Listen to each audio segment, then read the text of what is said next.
दोस्तों आज मैं फिल्म रिव्यू करूंगा गहराइयां, लेकिन आप फौरन ही हेडफोन्स लगा लीजिए क्योंकि आपको पता है कि ये फिल्म सॉफ्ट पॉर्न है।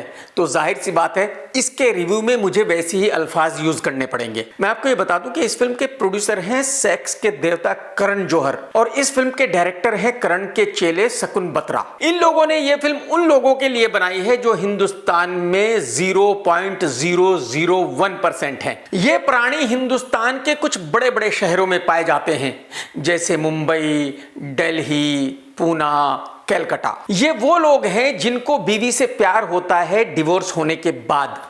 ये वो लोग हैं जो किसी भी लड़की के साथ 6, 8, 10 साल लिविंग में रह लेते हैं, खूब घपाघप कर देते हैं और फिर छोड़ देते हैं।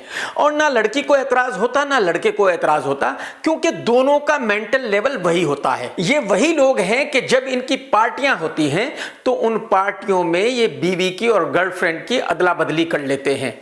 बेसिकली इन लोगों की जिंदगी 3 चीजों के इर्द गिर्द घूमती है: पैसा, नशा और घपाघप। ये लोग आपके और मेरे जैसे लोगों को अनपढ़, गंवार, जाहिल कहते हैं। इनका कहना यह है कि हम लोगों को जिंदगी जीने का पता ही नहीं है, हमें पता ही नहीं है कि जिंदगी का असली मजा क्या है। करण भाई हमें माफ कर दो, हम तो जाहिल ही ठीक है भाईजान, हमसे ये सब नहीं हो सकता, हमारे खून में ही नहीं है ना भाई, तो अगर करना भी चाहे तब भी नहीं कर सकते। एक्चुअली करण भाई प्रॉब्लम यह है कि हमारे लिए शोहरत दौलत से बड़ी इज्जत है और उसके लिए हम मर जाते हैं। अब आते हैं फिल्म की कहानी पर। दीपिका अपने एक बॉयफ्रेंड के साथ पिछले 6 साल से लिविंग में रहती है और शादी करने का बिल्कुल कतई कोई इरादा नहीं है। बॉयफ्रेंड भी काम करता है और दीपू आंटी भी काम करती है, लेकिन दोनों हमेशा लड़ते रहते हैं क्योंकि दोनों गरीब हैं, पैसे नहीं हैं। और दीपू की जिंदगी का फंडा तो आप सबको ही पता है। जब से दीपू बेंगलोर से मुंबई आई हैं, उसकी जिंदगी में सिर्फ एक ही चीज सबसे ऊपर रही है, वो है पैसा। अगर आप दीपू की रियल जिंदगी भी देखेंगे तो उसके हमेशा रिच बॉयफ्रेंड रहे हैं, जैसे विजय माल्या का बेटा रणबीर कपूर। दूसरी तरफ अनन्या पांडे अपने बॉयफ्रेंड झुग्गी एक्टर के साथ लिविंग में रहती है और इस फिल्म में झुग्गी एक्टर ने बिलियनर का रोल प्ले किया है।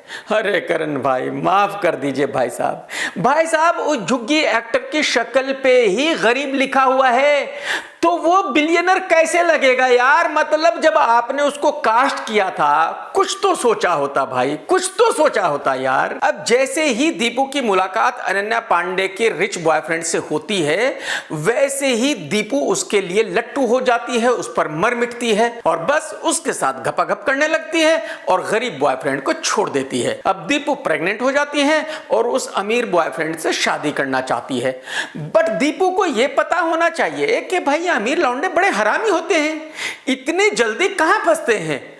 तो जाहिर सी बात है जो दीपू के साथ रियल जिंदगी में हुआ वही फिल्म में हुआ। अमीर बॉयफ्रेंड दीपू को धोखा दे देता है और फिर दीपू वही करती है जो रियल लाइफ में करती है, दीपू पिल्स लेने लगती है और डिप्रेशन में चली जाती है। एक्चुअली कुछ सालों पहले एक शॉर्ट फिल्म रिलीज हुई थी द परफेक्ट मर्डर। शायद उस फिल्म को शकुन बत्रा ने देखा था और उसी से इंस्पायर होकर गहराइयां की कहानी लिखी, क्योंकि इस फिल्म के कैरेक्टर्स भी वही हैं जो उस फिल्म में थे। बट मुझे ऐसा लगता है कि शकुन ने उस फिल्म को दीपिका की रियल जिंदगी में मिक्स करके गहराइयां बनाई है। इस फिल्म के डायलॉग्स कमाल है, जबरदस्त है। सैल्यूट है करण जौहर और शकुन बत्रा को कि उन्होंने इतने बेहतरीन डायलॉग्स इस फिल्म में रखे। एक्चुअली इस फिल्म के डायलॉग्स हैं fuck fuck fuck, fucking fucking fucking, fuck fuck fuck, fucking fucking fucking. वाह क्या डायलॉग्स हैं भाई साहब, मान गए करण भाई आपको। फिल्म की कहानी और बैकड्रॉप ऐसा है कि इस फिल्म में एक्शन और म्यूजिक तो हो ही नहीं सकता था। एक्टिंग की बात करने से पहले मैं आपको यह बता दूं कि डायरेक्टर ने इस फिल्म में दोनों ही लड़कियों को पूरी तरह एक्सपोज कर दिया है। अनन्या और दीपू दोनों को ही विदाउट मेकअप शूट किया है। बहुत ही हॉरेबल, बहुत ही बदसूरत, बहुत ही गंदी दिख रही है दोनों लड़कियां। दीपिका ने बढ़िया एक्टिंग की है और अपने रोल को बहुत अच्छे से निभाया है और शायद उसकी वजह यह है कि ये रोल दीपिका अपनी रियल जिंदगी में भी प्ले कर चुकी है। अनन्या पांडे की एक्टिंग के बारे में मैं क्या कहूं, माफ कर दो मैडम। मतलब मैडम ने हिंदी डायलॉग्स भी इंग्लिश स्टाइल में बोले हैं और मेरे ख्याल में वैसे भी डायरेक्टर ने अनन्या को फिल्म में इस तरह से दिखाया है कि अनन्या दीपिका के मुकाबले एकदम जूनियर आर्टिस्ट दिखे। तो अनन्या की सिर्फ डायलॉग डिलीवरी खराब नहीं है, सिर्फ एक्टिंग खराब नहीं है, बल्कि अनन्या की ड्रेसिंग भी बहुत ज्यादा खराब है। और वैसे भी अनन्या का रोल फिल्म में सिर्फ एक सपोर्टिंग एक्ट्रेस का है। झुग्गी एक्टर ने बेहद खराब एक्टिंग की है। एक्चुअली ना ही इस लड़के की पर्सनालिटी है हीरो की, ना ही इस लड़के को एक्टिंग आती है। मेरी समझ में नहीं आया कि करण जौहर ने इस लड़के को मेन रोल में किस लिए लिया था, लेकिन डायरेक्टर ने एक बहुत अच्छा काम किया कि इस लड़के के रोल को इंटरवल पर ही खत्म कर दिया। सेकंड हीरो धैर्या ने अच्छी एक्टिंग की है, अपने रोल को अच्छे से निभाया है और धैर्या की पर्सनालिटी भी बहुत अच्छी है। आप अंदाजा लगाइए कि जो मेन रोल में झुग्गी एक्टर है उससे 1000 गुना ज्यादा अच्छी पर्सनालिटी सेकंड हीरो की है। नसीर साहब ने दीपू के फादर का रोल निभाया है और अच्छी एक्टिंग की है। मैं फिल्म देखने से पहले यही सोच रहा था कि भाई दीपू ने ऐसे झुग्गी एक्टर के साथ क्यों ये फिल्म की है, क्यों दीपू इस झुग्गी एक्टर को किस करने के लिए राजी हो गई थी और क्यों इस झुग्गी एक्टर के साथ दीपू ने ऐसे बोल्ड सीन करने के लिए हामी भर दी थी। पहले तो मैं उन ठरकियों को बता दूं जो ये समझ रहे हैं कि इसमें बहुत सारे बोल्ड सीन हैं तो दीपिका का बहुत कुछ देखने को मिलेगा। ऐसा कुछ नहीं है, सिर्फ इतना दिखाया गया है कि किसकी और किस करने के बाद जैसे ही बेड में गई वैसे ही कट और फिर एक पानी की लहर जोर से उठती है जिससे संकेत में बताया जाता है कि भाई सब कुछ हो चुका है। तो डियर ठरकियों, कुछ भी देखने को नहीं मिलने वाला है। वापस आते हैं इस बात पर कि दीपिका ने यह फिल्म करना मंजूर क्यों किया था। मेरे ख्याल में सिर्फ दीपिका ने इस फिल्म को इसीलिए किया क्योंकि इस फिल्म की कहानी उनकी रियल लाइफ से बहुत ज्यादा मिलती है।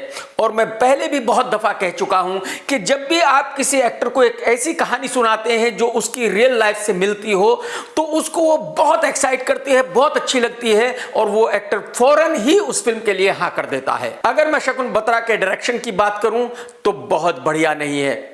उनकी फिल्म में 80% डायलॉग इंग्लिश में हैं। तो अगर शकुन को 80% डायलॉग इंग्लिश में ही रखने थे तो फिर मेरे ख्याल में शकुन को यह फिल्म इंग्लिश में ही बनानी चाहिए थी। हिंदी में क्यों बनाई भाई? हिंदी ऑडियंस को यह फिल्म समझ में ही नहीं आनी है। शकुन इस फिल्म को किसी भी पैमाने पर ठीक नहीं बना सके।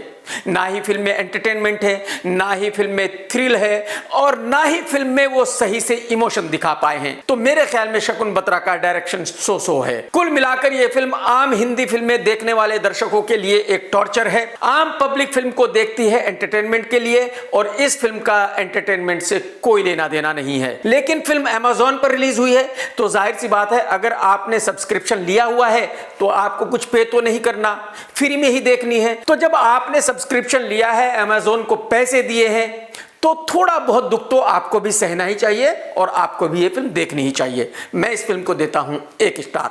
टेक केयर दोस्तों, सत्यमेव जयते। दोस्तों अगर आपको मेरा वीडियो पसंद आया है तो लाइक ज़रूर करो और शेयर ज़रूर करो। और भाई साहब, आपने मेरा चैनल सब्सक्राइब किया नहीं, आप भूल गए एक्चुअली।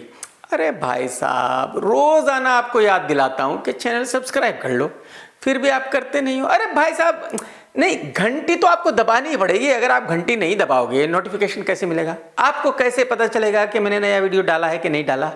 घंटी दबा दो भाई, दबा दो। हाँ बस दबा दी ना, ऐसे